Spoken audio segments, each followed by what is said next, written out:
Hello friends, welcome to Affairscloud Learn to Lead. Good morning to all the students. Today we will discuss very important current affairs of 13th of April 2022. You can see two best images of the day, but today we will discuss very important and the most important current affairs. So watch this video till last. But I am requesting you all the students that you have to download our application Careers Cloud from the description box link. After that, log in with the email ID. Then click on this Crack Current Affairs section to subscribe our current affairs for 1 year as well as for 2 years. Both the subscription prices are very much low.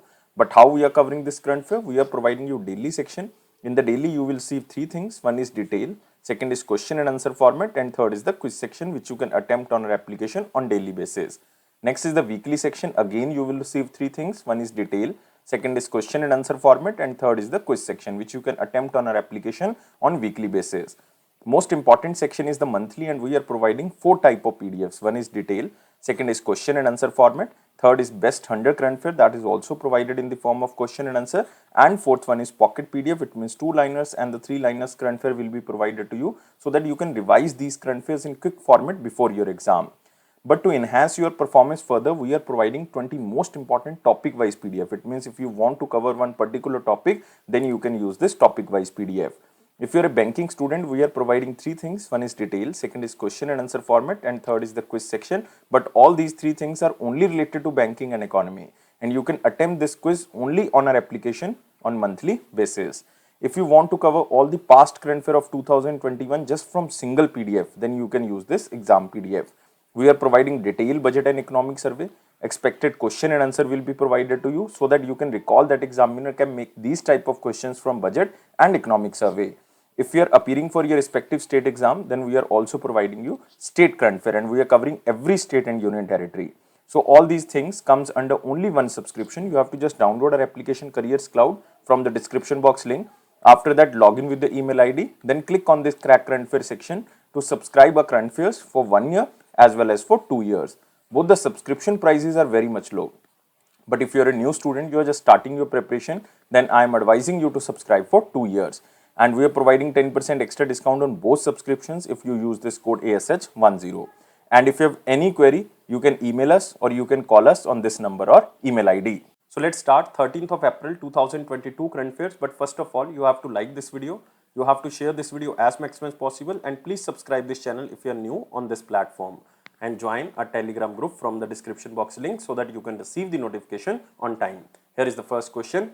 Which state topped in the first state energy and the climate index among the larger state? First of all, you have to remember this is the first state energy and the climate index, and this index is released by Niti Aayog, or you can say National Institution for Transforming India. And there are total three categories. One is larger state, second is smaller state, and third one is union territory. And among the larger state, the top rank goes to Gujarat. So answer of this question is A. So you can see here, Gujarat is on the first spot, second rank goes to Kerala, and third rank goes to Punjab. These three states top in the Niti Aayog's first state energy and climate index list. And you have to remember this is based on the 2019-20 data.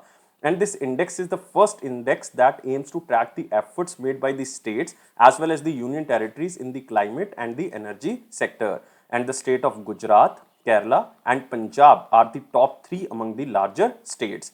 And Goa, Tripura, and the Manipur are top three among the smaller states. It means in the larger state category, Gujarat tops, and in the smaller states category, Goa tops. And in the UTs, it topped by Chandigarh, second rank goes to Delhi, and third rank goes to Daman and Diu and Dadra and Nagar Haveli. And this ranking is based on the state performance on the 6 parameters. And these 6 parameters are like performance, accessibility, affordability, and reliability of the energy. Next is clean energy initiatives, energy efficiency, environmental sustainability, and new initiatives which are started by the state governments. And the parameters further divided into 27 indicators.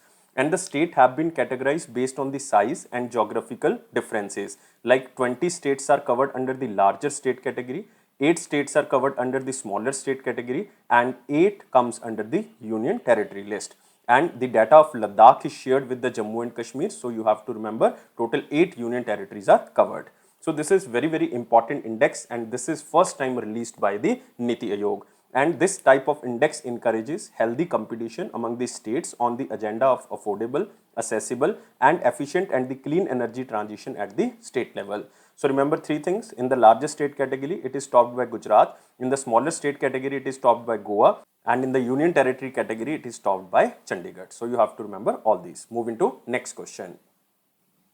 Who has won the O. Henry Prize for Short Fiction 2022? So the main keyword here, O. Henry Prize for Short Fiction 2022. And answer of this question is very famous Bengali writer Amar Mitra. So answer of this question is A. So Bengali writer Amar Mitra received this O. Henry Prize for the Short Fiction 2022, and this O. Henry Prize is the oldest major prize for the short fiction in America.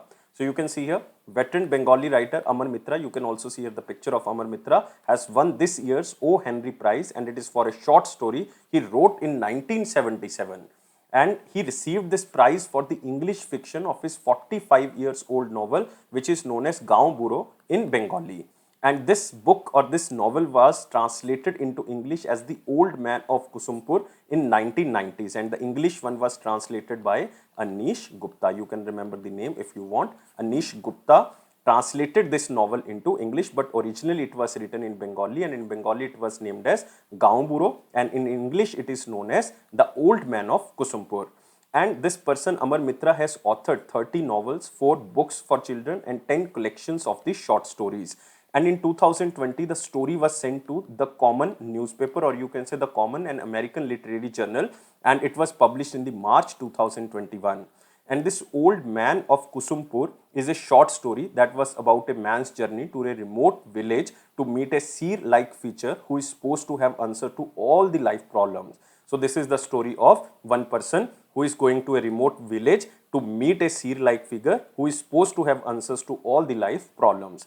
And you can also remember about this author, very famous Bengali writer Amar Mitra. He also won the Sahitya Academy Award, which is India's top literary award, for his novel Durva Putra in the year of 2006. But if you want to remember, you can, that he won the Sahitya Academy Award. It is just for your knowledge.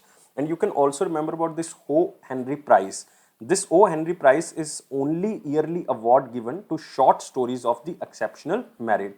And the award was first presented in the year of 1919 after World War I and funded by the Society of Arts and Sciences. And the award is named after an American short story writer, William Sidney Porter. Remember, William Sidney Porter, better known by his pen name O. Henry. That's why this prize name is known as O. Henry Prize. Moving to next question.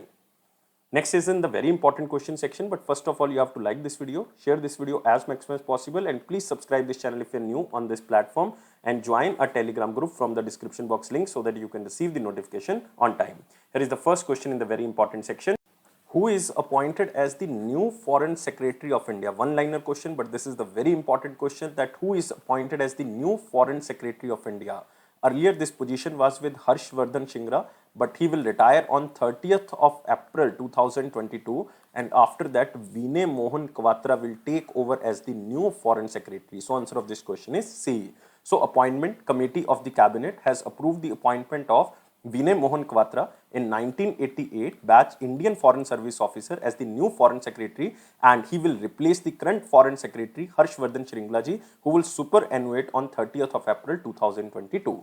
You can also see here the picture of new Foreign Secretary. And Kwatra is serving as the Indian Ambassador to Nepal, you have to remember, in Kathmandu since March 2020, and he will take charge as the Foreign Secretary on the 30th of April 2022. You have to just remember the name. This is Vinay Mohan Kwatra. Moving to next question. What is the name of anti-tank guided missile recently tested at which place? So you have to tell me two things. One is the name of this anti-tank guided missile. Second, recently it is tested at which place? So answer of this question is, name of the anti-tank guided missile is Helina, and it is tested at Pokhran range of Rajasthan. So anti-tank guided missile Helina. Remember the name. This is very important because it is helicopter based Nag missile. That's why it is known as Helina. And it was successfully flight tested from an indigenously developed advanced light aircraft or helicopter at high altitude ranges in the Pokhran, Rajasthan. And you can also see here the picture of Helina. And the Helina, which is the army version, is the helicopter launched version of the third generation anti-tank guided missile, and this is the new version of the Nag missile, or you can say it is the helicopter based Nag missile. And a Helina missile weighs around 45 kg, is 6 feet in length and 7.9 inches in the diameter. You have to just remember the weight here. and it is one of the most advanced anti-tank guided missile in the world with a maximum range of 7 km. This is most important, which can be asked by the examiner. And the test was jointly conducted by the scientists of DRDO, or you can say Defense Research and Development Organization, and Indian Army and the Indian Air Force.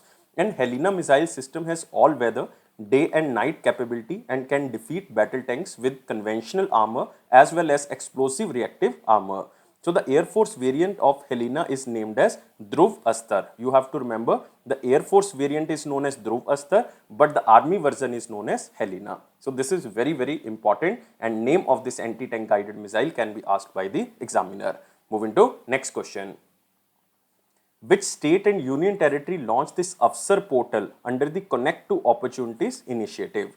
So very simple question. Remember the keyword here. This is AVSAR portal, or AVSAR stands for opportunity. And answer of this question is Jammu and Kashmir. So B is the answer. So AVSAR portal is launched under the Connect to Opportunities initiative, and this initiative started by Mission Youth in Jammu and Kashmir.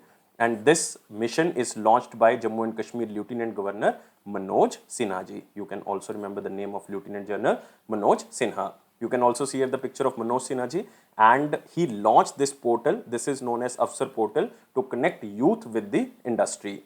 And its main aim to providing or just attaching the real-time information on pre-placement activities and the job opportunities available for the Jammu and Kashmir youth. And the mission aims to provide more than 10,000 jobs by the year of 2022 by acting an interface between the industry and the skilled workforce from Jammu and Kashmir. It means the industry will provide all the data related to jobs on this portal, which is known as AVSAR portal, and you can access this portal and you can get this job. So it is launched by Jammu and Kashmir Lieutenant Governor Manoj Sinha ji. And the mission will be onboarding all industrial training institutes and other technical institutions in the Union Territory for producing best enterprising youth with industry-ready skill sets. So remember, the name of this portal is AVSAR portal, and it is launched by Jammu and Kashmir. And Jammu and Kashmir Lieutenant Governor is Manoj Sinha ji. Moving to next question. Satluj Jal Vidyut Nigam Limited has signed a memorandum of understanding with which company to develop renewable energy projects, especially for the Indian Railway. And this Satluj Jal Vidyut Nigam Limited, which is a public sector undertaking of the Government of India, has signed a landmark memorandum of understanding with engineering firm which is known as Bharat Heavyweight Electrical Limited, and they also signed an agreement with REMC. It stands for Railway Energy Management Company, to develop renewable energy projects, especially for the Indian Railways. So you can see here three organizations are there. One is Satluj Jal Vidyut Nigam Limited, second is Bharat Heavyweight Electrical Limited, and third one is Railway Energy Management Company. And all these three organizations will develop renewable projects for the Indian Railway. And according to this MOU inked, all the parties will collaborate to harness their core strength in the project developed to establish renewable energy projects, especially for the Indian Railway. Because the pact would also help Satluj Jal Vidyut Nigam Limited achieve its renewable energy target as well as the Indian Railways goal of being a net zero carbon emission mission by the year of 2030. But this organization is very important, Satluj Jal Vidyut Nigam Limited. It is a mini Ratna company which is a joint venture of the Government of India as well as the Government of Himachal Pradesh under the administrative control of the Ministry of Power, Government of India. And who is the chairman and managing director of this organization? N.L. Sharma. You can remember if you want, and it was established in the year of 1998. So just remember this picture. Three organizations signed a pact to develop renewable energy projects, especially for the Indian Railway, because Indian Railway has a target to become a net zero carbon emission by the year of 2030. Moving to next question. Mashreq NEO has tied up with which bank to enable non-resident accounts opening for the Indians in United Arab Emirates? So this is very important, and this bank is Federal Bank. So answer of this question is C. This question is especially for the banking students. So this Mashreq NEO has tied up with the Federal Bank to enable its United Arab Emirates based Indian consumers or the customers to open non-resident account with the Federal Bank in India instantly through the NEO application, and NEO application belongs to this Mashreq Bank, which belongs to United Arab Emirates. So Mashreq NEO and Federal Bank joins hand to enable opening of non-resident accounts for Indians in the United Arab Emirates. And customers are able to view the balance in the NR accounts with Federal Bank on the Mashreq NEO application. And they can also make instant remittance to India via its quick remit facility. And remember, Mashreq Neo is a full-service digital bank from Mashreq Bank in Dubai, United Arab Emirates, and Federal Bank has representative office in Dubai as well as in Abu Dhabi. And remember about Federal Bank, Managing Director and CEO is Shyam Srinivasan. Shyam Srinivasan, and its headquarters is in Aluva. Aluva is in Kerala, or you can say Kochi, and tagline is your perfect banking partner. Your perfect banking partner. Moving to next question. Who has launched anti-human trafficking cell to tackle human trafficking? So this is very important, and this is National Commission for Women. So answer of this question is B. So National Commission for Women has launched this anti-human trafficking cell to improve effectiveness in the tackling human trafficking cases, especially for the human trafficking cases. And the cell aims to raise awareness among the women and the girls and to facilitate capacity building and the training of anti-trafficking units. And the complaints related to the human trafficking received by the National Commission for Women will be addressed by this cell. And the cell also aims to increase the responsiveness of law enforcement agencies. And the cell will support the survivors of trafficking in rebuilding their lives by providing need-based training and by organizing capacity building programs to prevent re-traumatization of victims. This is again very, very important. And the cell will improve monitoring mechanism and encourage government agencies on measures adopted for prevention of trafficking and rehabilitation of the victims. So all type of support will be provided to human trafficking victims, and it will be provided by this cell which is known as Anti-Human Trafficking Cell, and it is started by National Commission for Women. And National Commission for Women was established in 1992, and currently chairperson is Mrs. Rekha Sharma. You can remember the name, Mrs. Rekha Sharma. Moving to next question. Next question is from picture. In a first in over a decade, number of patents filed by Indian surpasses figure of the international patent filing. This is the data of the government of India. So for the first time in the last 11 years, the number of domestic patent filing has surpassed the number of international patent filing at the Indian Patent Office in the month of January to March. It means the last quarter of financial year of 2021, and this is very, very important, and it marking a watershed movement in the intellectual property innovation ecosystem of India.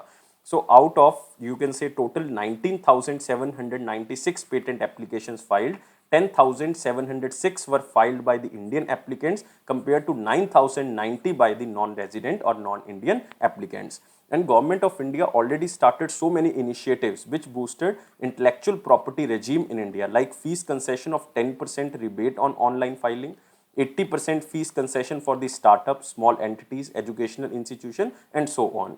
And India position in the Global Innovation Index also has risen from rank 81 in 2015-16 to rank 46 in 2021, climbing 35 places. And India will soon enter the top 25 positions of the Global Innovation Index due to efforts of the Department of Promotion of Industry and Internal Trade, which is also known as DPIIT, and the Intellectual Property Office. So this is not so much important as a question point of view, but it is very important for your information that the number of domestic patent filing has surpassed the number of international patent filings at the international or the Indian Patent Office in January to March of 2022. So moving to next question, it is in the important question section, but first of all you have to like this video, share this video as maximum as possible, and please subscribe this channel if you are new on this platform, and join a Telegram group from the description box link so that you can receive the notification on time. Here is the first question. 99% of the world's population breathes poor quality air. So this is very serious problem according to the latest update from the World Health Organization, the United Nations Health Agency. About 99% of the world's population breathes air that does not meet WHO air quality standards. And the air is polluted and often contains particles that can penetrate deep into the lungs. This is very much serious, and enter the veins and arteries and cause many diseases. And in order to minimize air pollution, especially in India and the rest of the world, all the countries have to adopt to key changes like electric vehicle adoption, a shift away from the fossil fuels, a big scaling up of the green energy, and homes sorting their wastage accordingly. So we have to reduce this air pollution so that we can basically breathe very good quality of air. So now we are moving to the next question, but you can also see here the update was released ahead of the World Health Day, which was observed on 7th of April 2022, which was celebrated with the theme of Our Planet, Our Health. We specially covered this question. And air quality is the worst in the World Health Organization's Eastern Mediterranean and the Southeast Asian region, followed by Africa. You don't have to remember exact data. You have to just remember 99% of the world population breathes poor air quality according to the World Health Organization air quality standards. Moving to next section, it is our one-liner important point. Here is the first point. National Health Authority launched the Unified Health Initiative or the interface under the Ayushman Bharat Digital Mission. So this is not important again, this is just for information that Unified Health Interface is an open network designed to enable digital health service delivery like teleconsultation. So just read this line. Global wind energy sector needs four-fold higher growth to meet 2050 net zero goal, and this is a report of Global Wind Energy Council. Global Wind Energy Council. So recently this organization released a report which is known as Global Wind Report of 2022, and wind energy installation worldwide must quadruple from 94 gigawatt installed in 2021 within the decade if the world is stay on the track for 1.5 degrees Celsius pathway and net zero by 2050. And the report specially wants to amplify wind energy in order to sustain global warming over pre-industrial levels to 1.5 degrees Celsius, a target set by the Paris Agreement, and achieve net zero emission by the year of 2050. And even in India, more than 1.4 gigawatt of wind power was installed in the year of 2021 compared to 1.1 gigawatt in the year of 2020. And the Union Ministry of New and Renewable Energy has set a target of installing 5 gigawatt of offshore capacity of wind energy by the year of 2022 and 30 gigawatt by the year of 2030. Next, Assam Cabinet approved 3,800 crore to upgrade the health infrastructure project. So, the Assam Cabinet headed by the Chief Minister Himant Biswa Sharma has approved Japan International Corporation Agency, which is also known as JICA, aid of 3,800 crore for the Assam Health System Strengthening Project. And aim of this project is to strengthen tertiary medical services in the state. And remember, Assam Chief Minister is Himant Biswa Sharma and Governor is Jagdish Mukhi. Next is National Commission for Women launched anti-human trafficking cell to tackle human trafficking cases. We already covered this question. Next, International Day of Human Space Flight 2022 observed on 12th of April. So this is United Nations International Day of Human Space Flight, and it is annually observed across the globe on 12th of April to mark the beginning of space era for the mankind. And remember, the day also marks the anniversary of the first human space flight, which was carried out by Yuri Gagarin, a Soviet citizen who made the first human space flight when he orbited the Earth in a Vostok 1 spacecraft.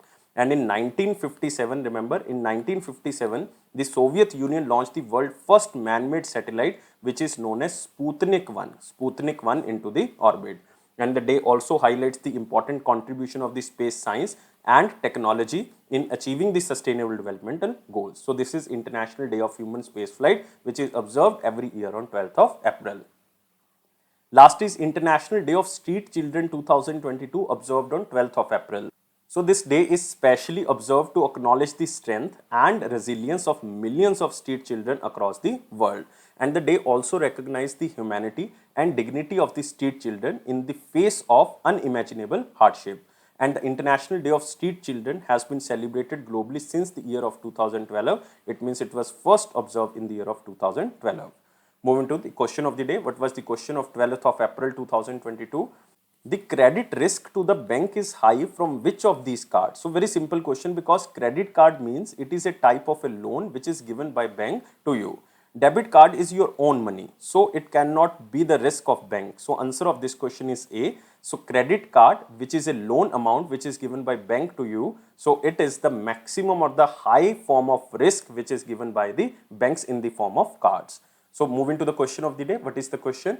Generally, mortgage is security on which kind of property for loan given by the bank? So very simple question, one-liner question. You have to tell me answer only in the comment box. I am waiting your answer, but please like this video, share this video as maximum as possible, and please subscribe this channel if you are new on this platform, and join our Telegram group from the description box link, and press this bell button so that you can receive the notification on time. And it is Affairscloud promise that it will boost your confidence in the general awareness section definitely. Don't take life so much serious. Life is fun. Always be happy like this smiley. Thank you guys. Take care and bye-bye.